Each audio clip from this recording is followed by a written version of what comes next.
the diving well in Madrid. Of course, the favorite in this event is Greg Louganis, the phenomenal Greg Louganis, who has already now amassed 4 world championships, 2 gold medals in the Olympics. And with all of these titles, however, we found out recently from Greg, it hasn't been that easy. Well, I wouldn't continue diving if I didn't feel like I could improve, like I'm getting better. But how does Greg Louganis improve on a perfect 10? His list of achievements is unparalleled. More than 40 national titles, double Olympic gold, 3 world championships. But how did he get so good? Well, the road to the top was filled with detours. Greg Louganis at age 3 was already a performer who enjoyed the spotlight. Louganis was adopted by Peter and Frances Louganis. It was Greg's mother, Frances, who helped start his diving career. I started trying some of my gymnastic stunts off the diving board, and my mother told me that I was going to learn how to do it safely and I was going to learn how to do it correctly. So she got me lessons that summer. By the time he was a teenager, Louganis was shooting for the Olympics. Louganis began training under Dr. Sammy Lee, a 2-time Olympic gold medalist and a demanding taskmaster. My father called up Dr. Lee and asked him if he would train me. I heard horror stories about his training techniques, that he threw wet footballs at his divers, that he had bamboo poles that he'd swing. He had a lot of unorthodox training methods, and that he was really tough. And I learned those stories were true, that he was tough, but he was somebody who had a big heart. In the '76 Summer Olympics, 16-year-old Greg Louganis, the star of the future, and Dr. Sammy Lee, diving star of the past, joined forces to try and defeat the current star, Italy's Klaus DiBiase. I heard about Klaus DiBiase, and all I knew was he was a pretty good diver. You know, I didn't know of his records. I didn't know that I was going up against a legend, you know. If I had known, I would have been scared to death. DiBiase was trying to win his 3rd consecutive gold medal in the platform and break Dr. Lee's record of 2 straight. When he nailed his final dive, the gold was his, and Louganis had to settle for 2nd place. I was kind of embarrassed. I mean, I know, you know, you think, God, a 16-year-old kid, a silver medalist in the Olympics, that's quite an accomplishment. But I went out to win. But it was DiBiase who wore the gold. Louganis with the silver should have returned home a hero, but he didn't. A lot of the people who I kind of hung out with in high school wouldn't have anything to do with me. Because they figured, you know, well, you know, he's gotten all this exposure, he's changed. I've always been shy, so I withdrew even more. And there was a time when I quit in '77 because I just didn't feel like it was worth it. Louganis returned to diving in time for the '78 World Championships. And with Klaus DiBiase now retired, Louganis won the gold medal on the platform. But the platform would soon become Louganis' most dangerous adversary. 10 meters high, 33 feet straight up, steel and concrete. You do have a genuine fear of landing flat, or possibly, you know, hitting your head or your feet or something on the platform.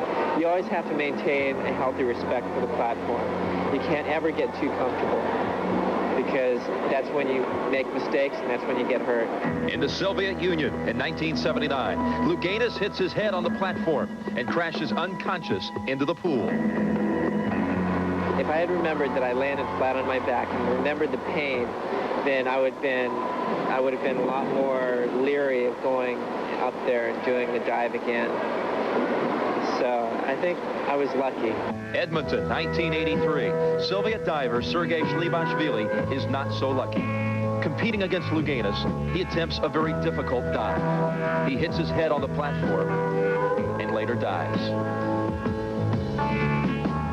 When it first happened and I was competing, I had to block that out of my mind, that it ever happened. I started blaming myself. For everybody to compete with me, they feel that they have to do these dives, and it's my fault.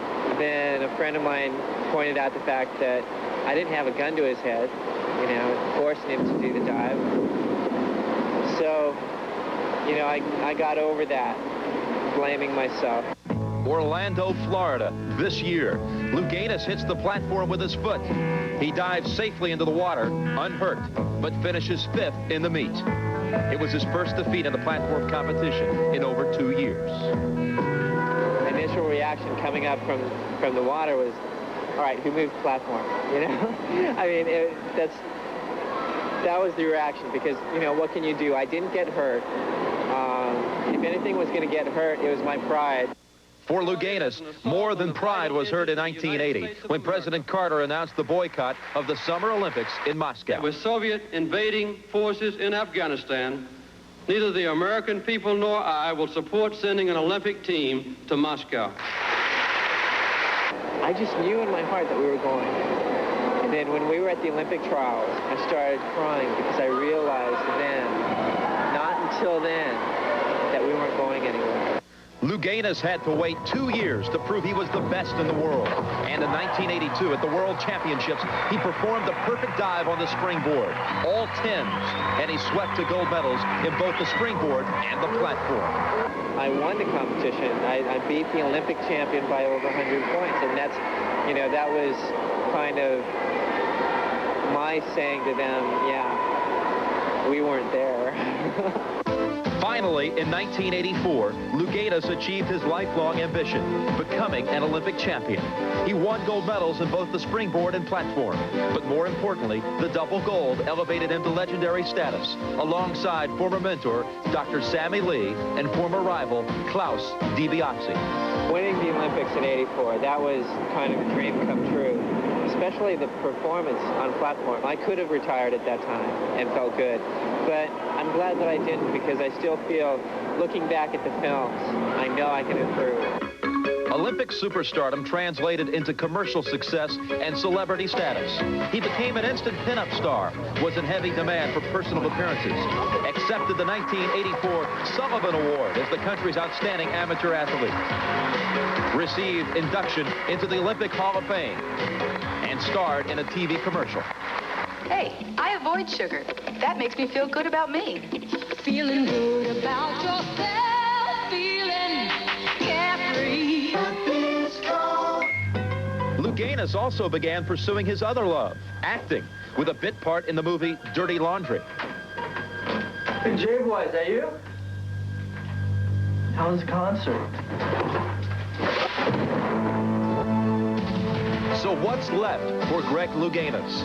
How much more can the perfect 10 improve? How many more records will he break? How many more gold medals will he win? Well, I have some records to break that I'd like to break. I'd like to break 800 on 3-meter springboard, and I would like to break 700 on 10-meter platform with the Russians and East Germans there.